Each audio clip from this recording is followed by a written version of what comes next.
Daylight is a bounce back movie for Stallone of the 1990s. It was kind of a hard decade for him, I guess you could say. You know, you had the heights of the 80s and a little slow slope of the 90s. It started strong, though, with Cliffhanger. Cliffhanger is a very good movie. Oscar, I think, is an underwhelming, underappreciated comedy. He's very good in that one. It's a very funny movie. At least I find it funny. I know that Stallone himself, at least in his autobiography documentary he had there, Sly, didn't really like Oscar, but I find Oscar funny. I think it's a really good movie.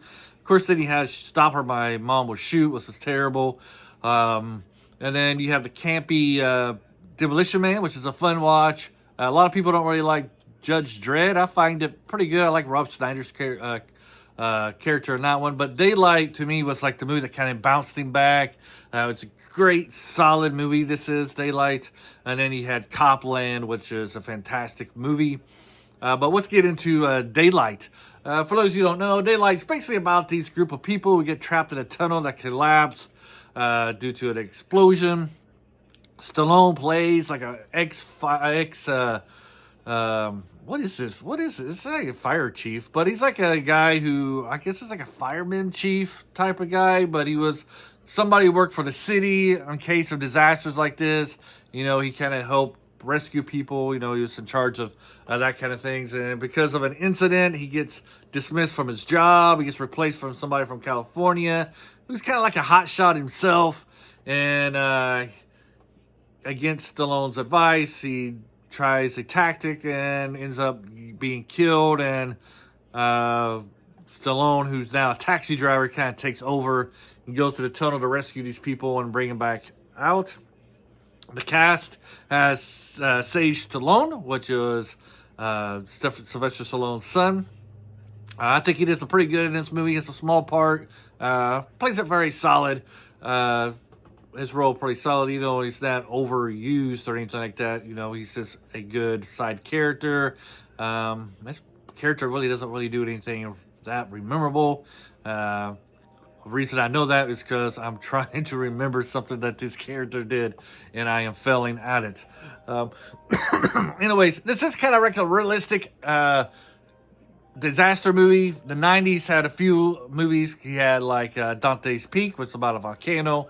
And then you had the movie Volcano and Armageddon. And those were like your blockbuster disaster movies of the 90s. And then you had Twisters, which was kind of like in between. You know, it's realistic and very over the top. For me, most part, Daylight is a very realistic movie. Sure, with any movie, you're going to get some stuff like is very exaggerated.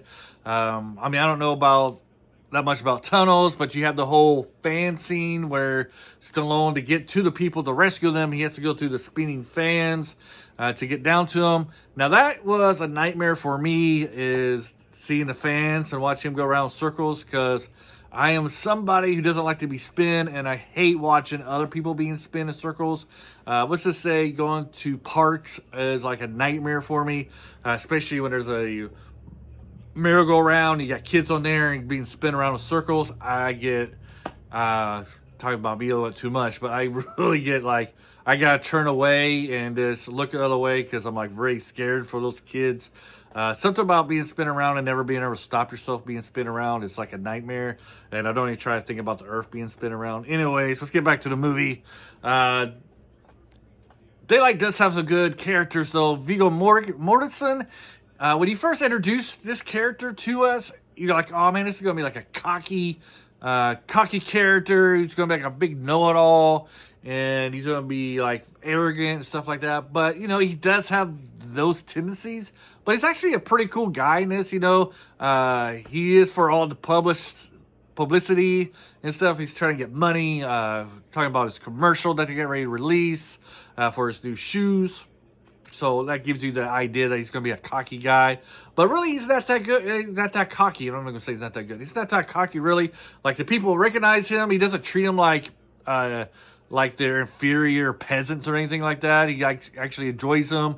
Friendly with everybody. He's just one of those guys trying to get out, and he sees a way, and he's going to take a chance to get out because he thinks he knows. He thinks he knows a way out. He thinks he knows the tunnel structure better than Stallone and what's going on. So he's going out, you know, And in his situation and with his abilities, it's very realistic. And when Stallone tells him to get down, because when Stallone finds him, he's already like halfway up there. It's basically too late for him, anyways, because soon after the whole structure collapses and poor Vigo dies. I always kind of like Viggo Mortensen as a actor. Like in this movie, Hidalgo I liked, and of course the Lord of the Rings. He's very well in that movie too. He does that role very excellently. Try to get words out there, but yeah, he plays a good character in this one. You don't really have any villains in these types of movies. Like I said, the ones that would be problematic are pretty much killed off like within the first act of the movie. And then everybody else kind of falls in line with Stallone's character and his ideas and suggestions. You just get a little bit of a pushback from some of them, but once he shows his talent and his ability, everybody pretty much listens to what he has to say. You got some characters like the dad who was like cheating on his wife. Everybody has some good character growth, becomes better people through this tragedy. The female lead there, hey, I like her. She's from Indiana. I'm from Indiana. She's a good Indiana girl in the movie. Of course, she's down to her luck trying to make it as a Broadway writer. She's not your typical damsel in distress. She actually takes actions. She helps the kids who are dysfunctional. I guess that's the right word, right? The bad kids here escape from their bus when it gets tipped over. She holds on to the power line. She's capable. She's not some weak woman, damsel, second female lead type of person. She's pretty strong, she's a strong woman character. The type of character I think that a lot of us are yearning for these days, to return to the big screen. She's not a woman boss. She's just a strong character, and she's very likable. Indeed, dude, if you're a Stallone fan, I think this is a great movie. If you've never seen a Stallone movie, you always probably heard about Rambo and Rocky, but if you not into boxing or a Rambo type of movie, Daylight might be the movie for you. Stallone's acting performance is pretty strong in this one, showing that he does have acting chops. Stallone can act. I think that for a while, after making so many Rambo movies and those type of movies, he kind of got lazy in his acting. Of course, he was in Death Race, and he doesn't have strong acting abilities in that one. But Rocky definitely shows he has strong acting abilities, and then he got kind of into the action type of roles. But I think Daylight kind of brought back some of his range, and then of course Copland kind of finished it off because he's terrific in Copland. It's a different movie than what Stallone usually acted in the back in the day and today as well. But yeah, Daylight, very, very strong movie. Let me know what your thoughts about it. Do you guys like Daylight? Do you think this is one of Stallone's better movies, especially for the 90s? I would probably say this whole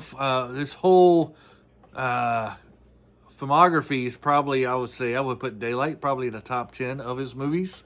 What do you guys think about that? Anyways, have a great day, and let me know in the comments below. And until next time, bye.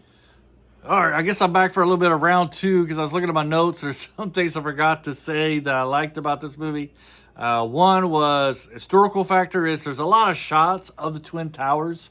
So it's kind of like that nostalgic area where, you get to see the old New York City and its skyline. And like what the Twin Towers represented to the city and maybe to the rest of America too, as you're looking at it, it's kind of like achievements of humankind were the two of the Twin Towers, and kind of hope for a better future in the way was the Twin Towers. You kind of see that used in this movie. And then what else was there? Also, how society awards those who take risk and achieves, but also there's also that negative part, how society punishes those who takes risk and fails. And that's kind of like Stallone's character. He took a risk and before these events, and he got fired. This time he takes risk and he ends up saving everyone. And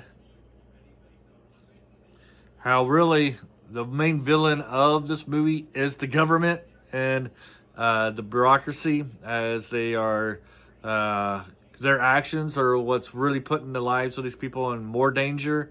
As they're trying to clear the tunnel, they don't really care about the lives of the people. They just care about clearing the tunnel so people can use it once again and drive through it. So you kind of got the evil is the bureaucracy, is the government, which I'm all for. I'm not for big governments. I mean, what have they ever accomplished in a positive light? Anyways, have a great day, and this time I am done. Bye.